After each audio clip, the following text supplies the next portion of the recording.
Hey there everyone, just about to get cooking the weekly menu and taking you through how to present each course. Remember, if you don't want to sort of watch the whole thing, just fast forward, you'll see the picture of a dish and then it will show the next dish coming on. So you can just snap to the dishes that you're going to be cooking at home. We've got mackerel pate on this week, absolutely stunning, lovely and smooth. Little beetroot jelly on the top, little pickled beetroots to serve with it. We've got Ferrero Rocher on the dessert with edible gold on it. So loads going on. Have a look, even if you're not cooking it, have a look and it will show you what UBChef is all about. But for now, I'm going to get cooking. First course on the UBChef menu is our weekly bake. So what you want to do, undo your little container with your crackers in. And what you've got in here is this lovely selection of Moroccan spiced crackers. So I'm going to take one of my trays, get your crackers all spread out on there. And you can have a smell. That would be beautiful. I've got cumin seeds going through, coriander. So get them all on your tray. And what I suggest of these, a tiny bit of oil on the top, just a little bit, and then they're going to go in the oven for about 2 minutes. So in they go. Then when they're baking, you've got your baba ganoush here. This is like a spiced aubergine kind of puree. What we do, we get the aubergines, we blacken them just on the top of the solid top here, and then we blend it. It's got lemon juice in there, it's got more cumin, coriander, lots going on. We've got some chickpeas, little fried chickpeas just to go on the top, and a little selection of basil cresses, so some purple and green basil cress. What I'm going to do is get the crackers out. I'm going to cut the piping bag, pipe my baba ganoush all over the crackers, and then garnish it with the chickpeas and the basil cress. So we'll be back when my crackers are heated up, and I'll show you all of this coming together. So my crackers have come out the oven. I'm just getting my baba ganoush, and I'm piping it just in some nice little piles on top of the crackers. You don't need to be too sort of chefy here. Just kind of like place it nicely over the crackers so you've got a nice little coverage. And then get your chickpeas and just sort of like nestle a few of those in between the little piles of baba ganoush, and then finish with a little bit of the basil cress. And I like to get a little bit of oil, again rapeseed oil, I love the colour of it and that real nutty kind of earthy sort of background taste. And finally, because it's the start off of a meal especially, a little bit of molten salt flakes just on the top. There we go. I'm going to present it on this nice bit of barley in the bottom, and let's just get all those crackers in. This is just like the real fun part, the end of the meal, everyone diving in. Nice little, almost like sharing style presentation. We'll get those last ones in there. It's very similar to the wild garlic crackers we did last week on the last week's menu. Really went down well. We thought again, this is how we present this one. So there you go. This is our weekly bake Moroccan spice crackers, baba ganoush, basil cress, and some little fried chickpeas.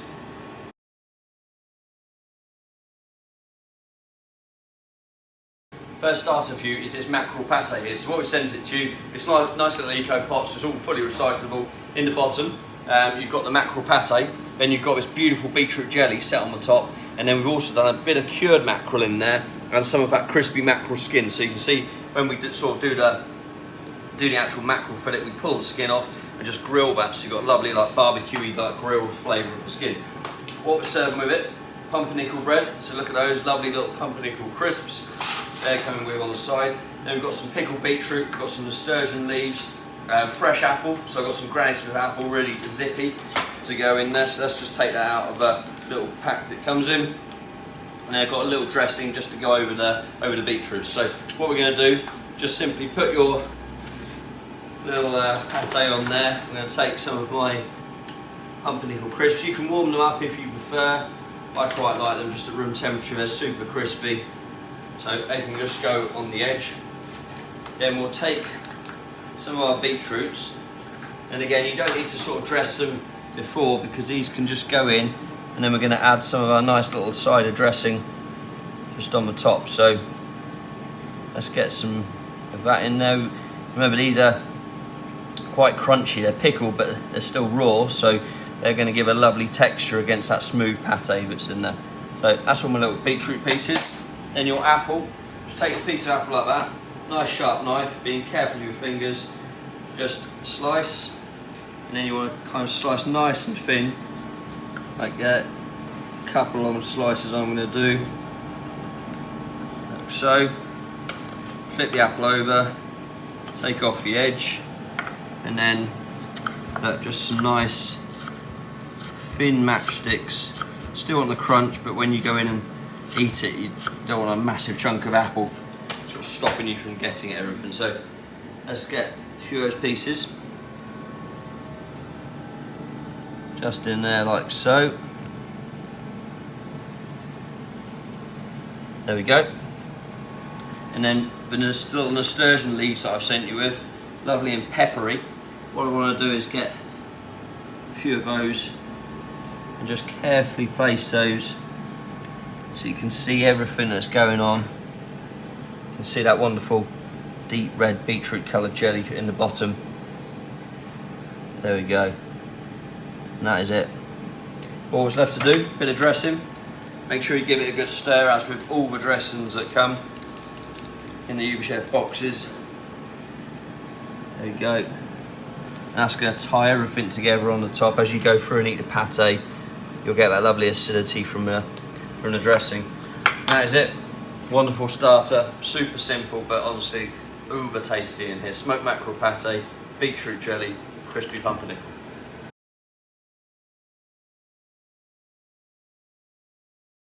My next starter is a slow cooked pork cheeks. What we've sent you here, you've got the pork cheeks which have been very, very slowly cooked. We've taken some of the stock back in a little dish that it comes in. This is going to go in the oven about 14 to 16 minutes. So in that goes, make sure they're hot before you serve them. And when they come out, what I'm going to do, take them out, and I'm going to get some of this lovely little sourdough crumb here, which has got some thyme in there. I'm going to put some of the crumb on top of the cheeks, which will all be sticky by then. Give them a little turnover in the sauce. Little bit of a crumb on the top, back in the oven for 2 minutes, and that way it's going to go lovely and crunchy. This is going to stick to that sort of really nice sticky glaze on top of the pork cheeks. So that's going to be over there. Then my garnish, what I'm going to serve with it. Firstly, this is my bacon dashi. So dashi is something that's heavily used in Japanese cuisine. This is a little bit different. It's not traditional, but this is a smoked bacon dashi. So we've made stock, which is heavily sort of stock that's used in ramens, but we've made the stock with the pork stock in there, and then we've used smoked bacon, the fat, into that dashi. So you've got this lovely, fragrant, but that's super smoky kind of aroma coming off in there. That's going to get heated up just on the edge of a stove. And then when that comes up to a simmer, I've got here some lovely little poached kind of medallions of lobster, and I've got some chicken and watercress quenelles there. So these little chicken and watercress poached mousse. This is just going to go into the stock, and then very, very carefully heat it up. You don't need to boil it. Just on the side, put a little lid on the top just to sort of steam that. Got some fresh watercress to serve. So be back in about 14-16 minutes. Remember to put your little crumb on top of your pork cheeks, and I'll be back with a nice little hot bowl ready to plate this really tasty dish up. So I've just got my little dashi here with my lobster. So I've got my lobster medallions in there and my little chicken and watercress mousse. I've got my fresh watercress. Now I'm just going to get my pork cheeks out. So you can see what I've done is I return them to the oven, just baste them a little bit with that lovely bacon and sourdough crumb just on the top. So what we want to do then, let's get our pig cheeks. Just going to add them to my bowl. Some of that lovely crust on the top. And then let's get our little chicken and watercress mousse. So it's just a chicken mousse which I've blended up with the raw watercress. So you've got a lovely peppery note to that. I'm just going to place them in between, quite playful. Like every sort of mouthful you're getting different kind of taste. Look at that, lobster medallions going in there. So a couple of those. Then I'm going to get some of my watercress. Nice little bit of fresh watercress going on. And just get some of those leaves. Just sort of pick them down as you place it in. So they look nice and delicate on there. Like so. Yeah, maybe one more just on that one. You don't have to use it all. One more in there, like so. A little tidy down. Then get that really tasty dashi. And you can see the sort of the fat in there. That's that smoked bacon fat that we've whisked in. Ultimate flavour. And spoon that in carefully. I don't want to sort of dislodge all of my nicely placed pig cheeks and lobster in there. And that is it. So it's so simple to put together, honestly, but the flavour of this is, you know, next level, especially that dashi at the bottom, the pork cheeks with the lobster. Now you might think it's a little bit of a strange combination, but it works so well. That fattiness just really holds up to it. Hope you enjoy this starter.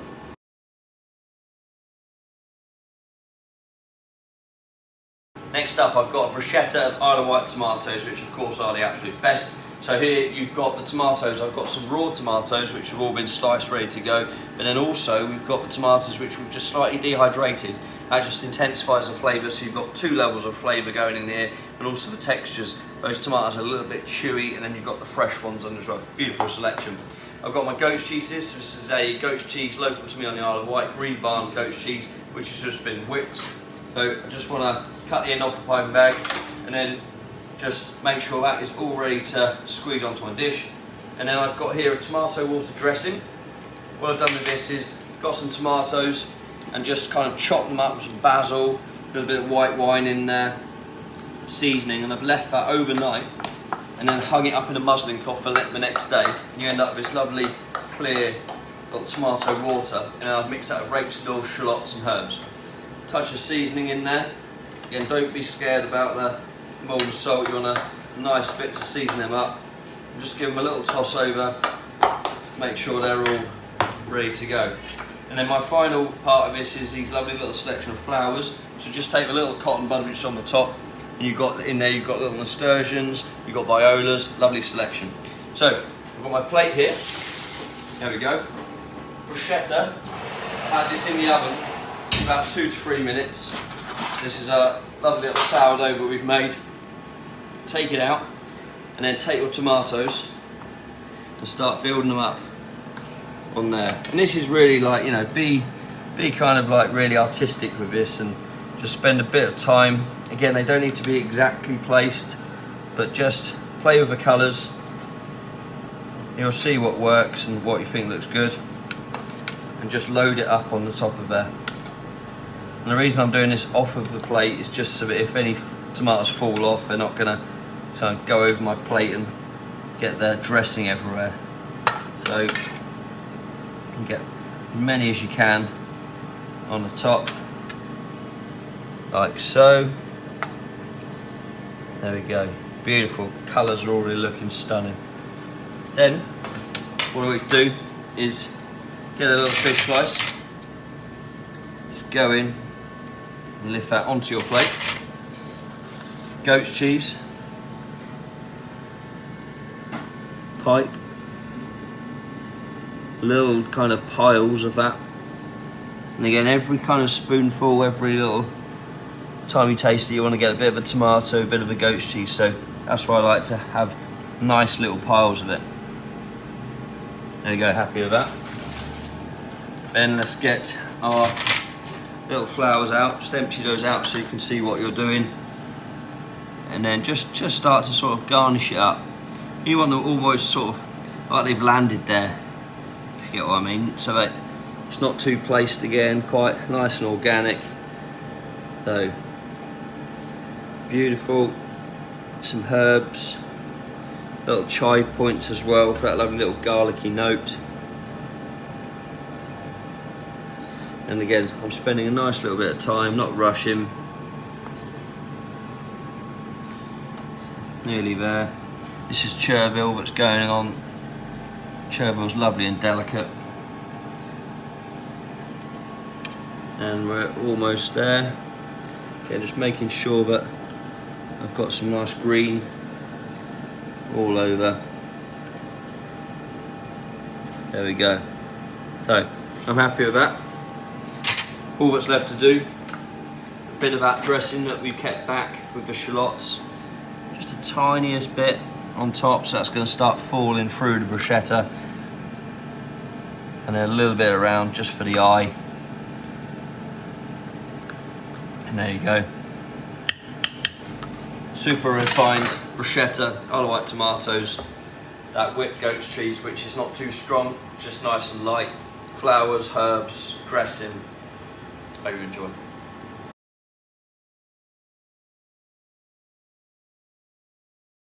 My fish course this week is this fillet of hake. Hake's absolutely one of my favourites. Lovely white delicate fish. We've coloured the skin a little bit. This is going to go in the oven for about 8 to 10 minutes. And that goes. Nice and simple. And then you've got this cauliflower steak here. So a braised cauliflower steak, which we've quite heavily charred on the top. Nothing better than that really smoky charred cauliflower flavour. That's going to go in the water, in the bag, 8 to 10 minutes. So as you can see, really simple plate in this one. Then you've got your frigola. So this is an Israeli couscous, just in here with some herbs going in. Just empty that into a pan. It's just going to get warmed very gently, just on the side of the stove.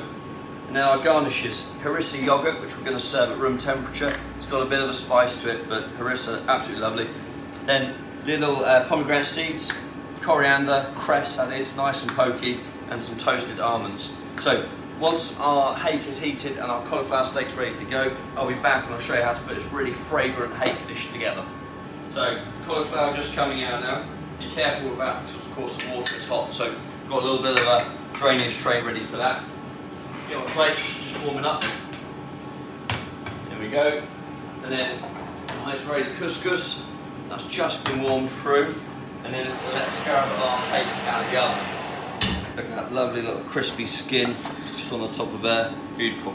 Right, what we'll do, take your cauliflower steak, point of a knife or a little pair of scissors, whichever you feel more comfortable with, and just empty the cauliflower out onto a tray.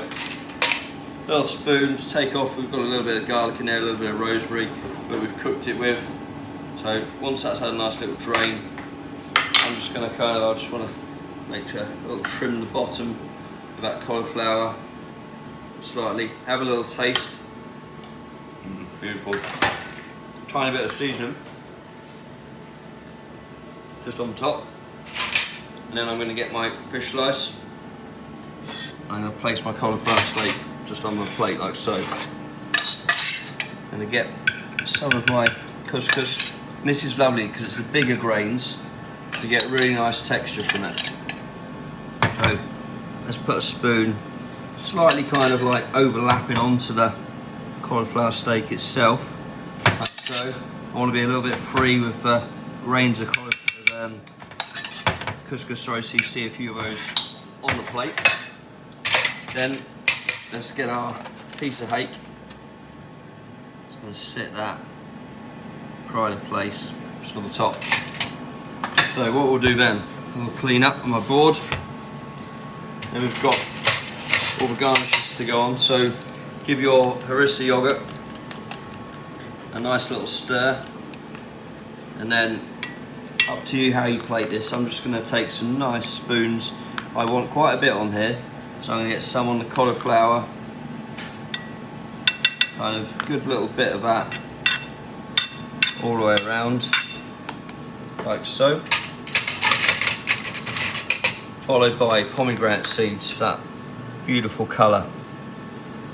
Almost a little bit abstract, this dish, so don't be afraid about kind of really getting those seeds all around the outside. There we go. Toasted almonds from a little height, like so. And then for a little burst of colour, just take your coriander shoots out of a container they come in. These are really powerful, so you just want a few of those just scattered over that plate, just again where they've just almost like fallen onto it, not too placed. Just the style of this dish is a bit more free. So nice coriander shoots on there, finishing off tiny bit of that lovely little fleck of rapeseed oil colour going in between. There you go.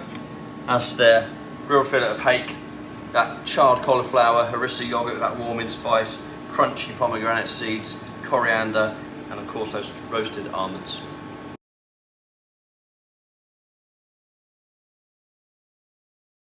Breast of chicken on this main course. what we sent you, lovely little pouch, and inside here you've got a breast of corn-fed chicken, which has got truffle just underneath the skin, and it's in there with some hay. So we've already cooked it, like part cooked it with hay, and then we've sort of sealed it in that bag. That's going to go into the oven for about 16 to 18 minutes, but main thing, make sure this is hot before you serve it. A little bit of skewer or a knife just in the back of a chicken, just press it just onto your wrist, and then you'll be able to check if that's hot. So 16 to 18 minutes, in that goes. And then the other garnishes, got a chicken wing croquette here. So this has got a truffle and garlic butter going in the centre. It's boned out, it's wrapped in serrano ham, breadcrumbs are on the outside. That's how it's going to be tasty. That's going to go in the oven with the fondant potato, which has got a little bit of butter on it, about 8 to 10 minutes. So once our chickens have a bit of time, they all go in. My chicken sauce is the heavily roasted chicken sauce in here, finished with Fino sherry. So, and that sherry goes lovely with the hay flavour. That's just going to go onto the stove when we're near a plate and get heated up. And then in here, spring vegetables, so super easy. It's got an emulsion around the outside made of some veg stock and butter. You've got carrots, peas, fine beans in there. You've got a little bit of leek as well. And all you need to do with that is have a hot sort of saute pan. When you're ready, cut off the bag into there, and then just give it a little toss over on the stove on a medium heat, and that's just going to heat up. But it's all cooked, so it just needs warming. So we'll be back once our chicken has had about 16-18 minutes in there, and I'll show you how to put this chicken together. Right, let's get our chicken all plated. Hot plate there ready to go, clean on there. Then let's get my chicken out the oven. There it is. You can hear that inside, it's all steaming away. There's my Kiev, and there is my fondant potato. So they are all ready. Come over to my veg. You can see that. See how this is an emulsion in there. So this is a vegetable stock, touch of butter. You just want a little sort of toss it over in there, and it will glaze up. So you've got that beautiful shine. Touch of molten salt just to season it up. That's all ready. And then my sauce. Just going to keep that there just heating. So take my chicken very, very carefully out of the cooking container. Then what I want to do, you can just use a pair of scissors, whichever you like, just get in there and open that chicken up. You can smell, you can see that there, that hay inside. A lovely, beautiful aroma as you open that back up. So out comes the chicken. Take a little spoon and just gently pull that hay off the top of the chicken, lift it out, put your garnish just at the side, and then remove as much as you can those pieces of hay that are on there just before you put that onto your guest plate. There we go.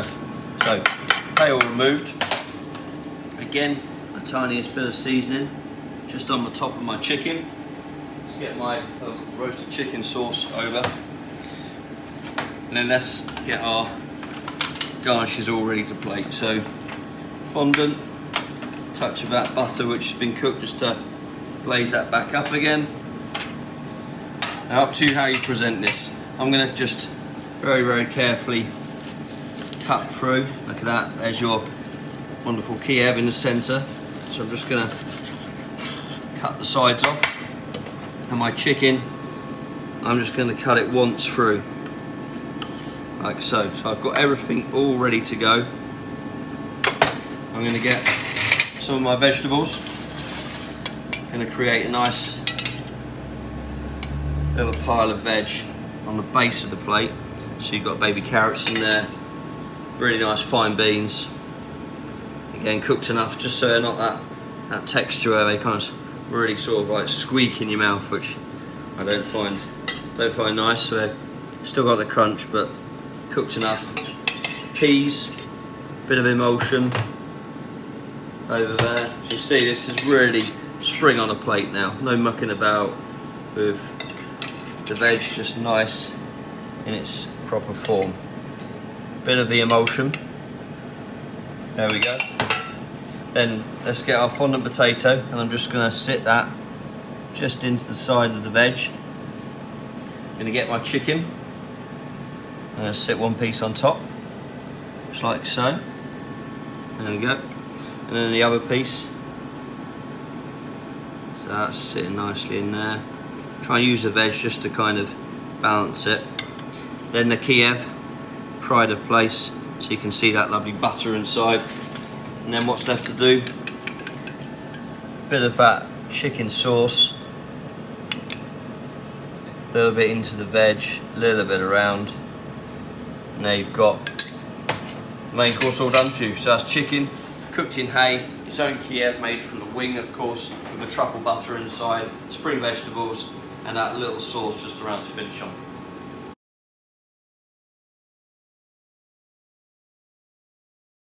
My vegetarian main course this week is an asparagus feuillete, returning to the menu as it was so popular a few weeks ago when we did it. Isle of Wight asparagus going in here, but this is the feuillete, so it's a lovely case with a truffle parmesan polenta in the centre. This is going to go in the oven about 10 to 12 minutes. So in that goes.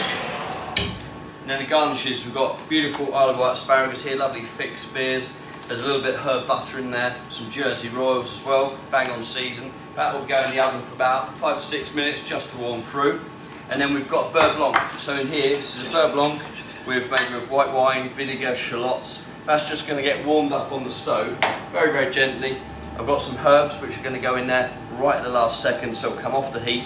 In the herbs go, give it a nice stir. And then here you've got an asparagus puree.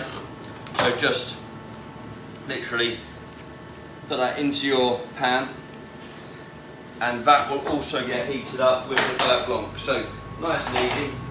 Keep my herbs there, got my plate all ready to plate this one up when it comes out of the oven, and we'll be back shortly to show you how it all looks.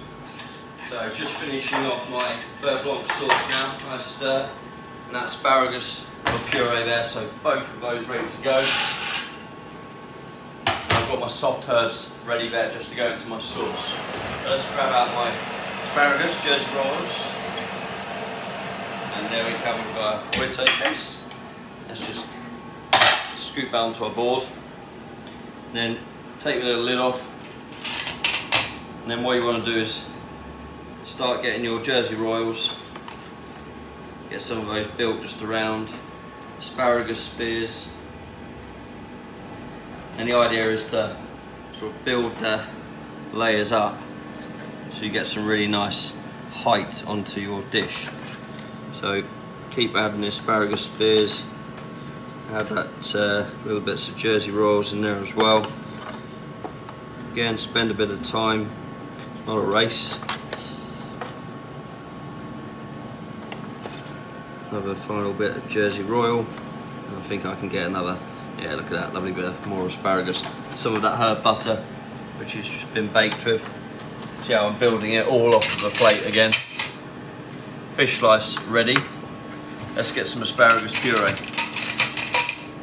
So, again here, just nice little bits of a puree on there. There we go. Get your soft herbs into your beurre blanc. A little stir. All ready to go. Then I'm going to get my feuillete case. Sit that on there, and then what we'll do is just give that final stir on the beurre blanc.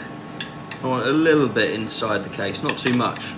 Remember, this has got that lovely little vinegary kick to it, which is going to go beautiful with the rich pastry and of course that parmesan polenta. So take some of that, a few more herbs around the outside of the plate. That is it. All that's left to do, get your lovely little glazed case on the top, and that is it. Beautifully simple, packed full of flavour, proper seasonal with asparagus feuillete with the Jersey royals, lovely little beurre blanc sauce. Hope you enjoy this one.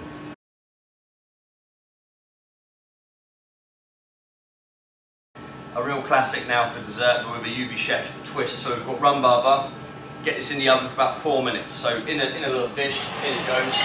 That's just to warm a little sponge up. So then when you put it into the syrup, so this here is a lovely little rum syrup with white rum in there. It's infused with lime zest, of course, with Daiquiri kind of theme going on here.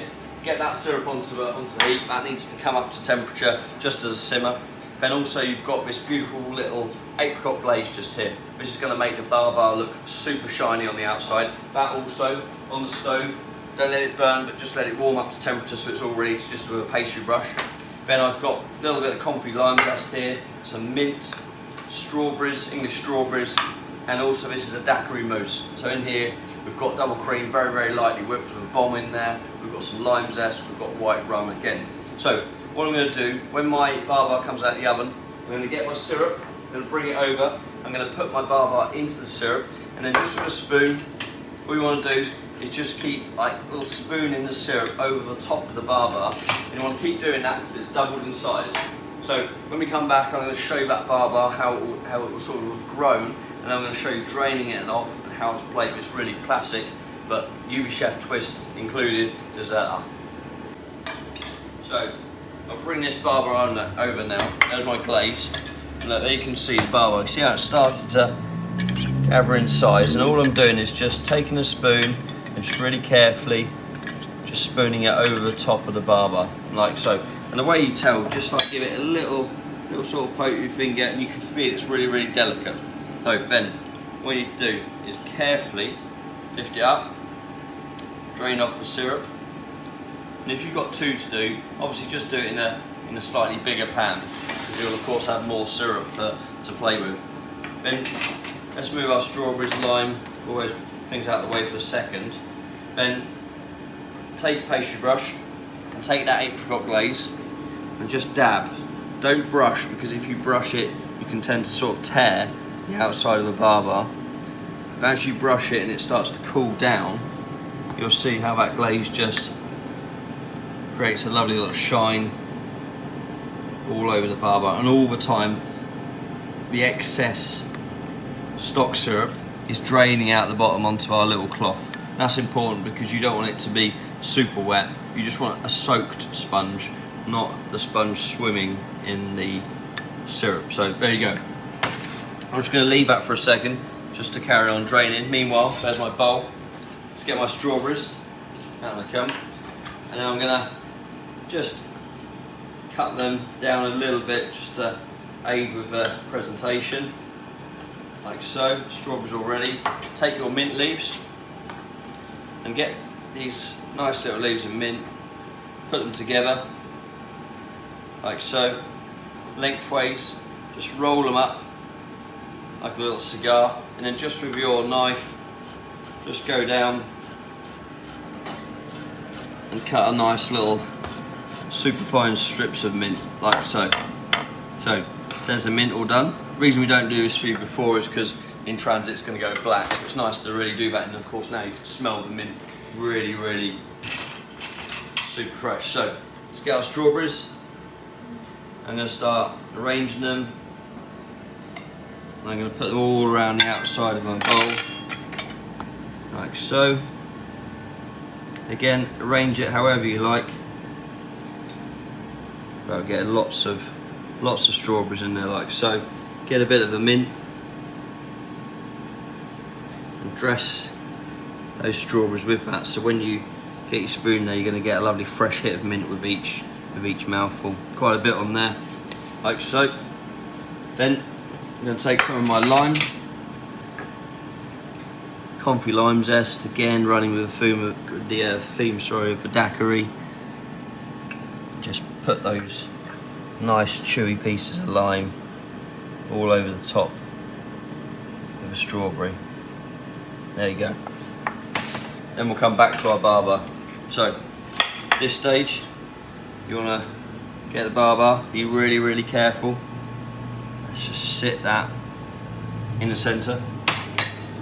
Finally, take a knife, you can dip it in a bit of hot water if you prefer, and just make a little incision, not right the way through, just so that you can open the baba up, just like that, okay?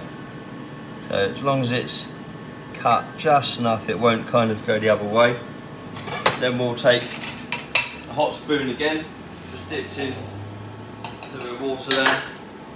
We'll come back, this is our daiquiri mousse, and we'll just take a spoon open the Baba up and sit a lovely little spoon daiquiri mousse in the centre.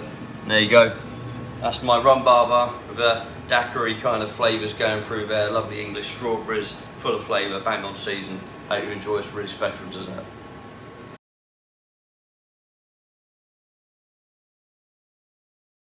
Next dessert for you is a UBChef take on Ferrero Rocher. In the centre, tiny little hazelnut of course, then that's surrounded by praline. Then you've got a milk chocolate mousse, it's dipped in milk chocolate, and then we've rolled it in this feuillete, so it's like a little crispy biscuit that it's rolled in. Some edible gold on the top, just to complete it.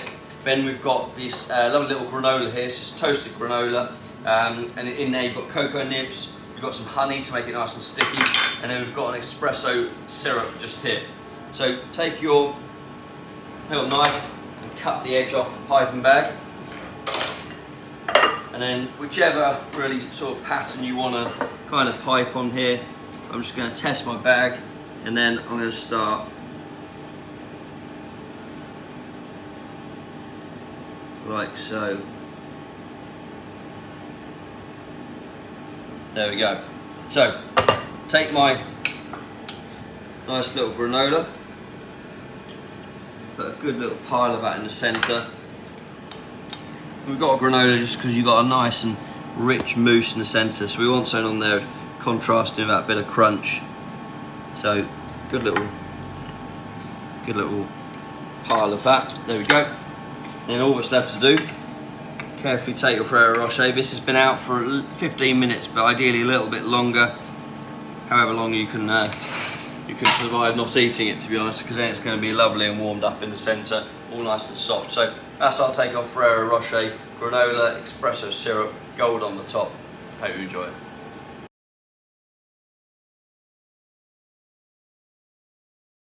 Last course is a cheese course this week, and what we've done for you is this lovely blue cheese mousse just here. It's got a pork jelly set on the top of it. We've got a Roquefort shortbread, so a super fine shortbread just there. It's going to sit on top. A pickled walnut dressing and some fresh rocket just to go with this one. So what you need to do to start off with is basically take your mousse, and I'm going to invert it so the jelly is on the bottom. Peel off a little bit of paper just on the bottom there, and then put your shortbread just on there like so. So that's all on the bottom. Then what we're going to do, turn it back over again, take the paper, peel it off the top. There we go. Get a little bit of the walnut dressing. I'm going to put a touch on the top of it just to give this a super cool shine. So that's all on there like so. Then I'm going to take my fish slice, going to get that onto my plate, and then dressing. So in here you've got these lovely little pieces of pickled walnut, so I'm going to get some of them into my rocket, and some of the dressing of course, so make sure they all get on in there. Tiny bit of seasoning, and then either with your hand or spoon just give that a turn over just to make sure all of the rocket is nicely coated in the dressing. Then with a spoon or your fingers, whichever you prefer, get the rocket and start arranging it around the outside, quite close in, just so that you can almost, you're framing the lovely pork jelly on the top there with those lovely green leaves of rocket. So quite a bit. I'm leaving the pieces of walnut to the last second just so I can plate that on there, and you can see them. A few more. Again, the rocket's quite bitter, and of course the blue cheese mousse, rich, sweet pork jelly. You've got everything going on in here. Pieces of pickled walnut, on they go, like so. And then we're going to come back with some more of our dressing. And look at that. If you're a blue cheese lover, honestly this one is gonna full of flavour. Tiny bit of salt just on top of that pork jelly, and there you go. That's my end to my UBChef menu this week. Really nice Roquefort cheese mousse, shortbread underneath, jelly on the top. Hope you enjoyed this menu.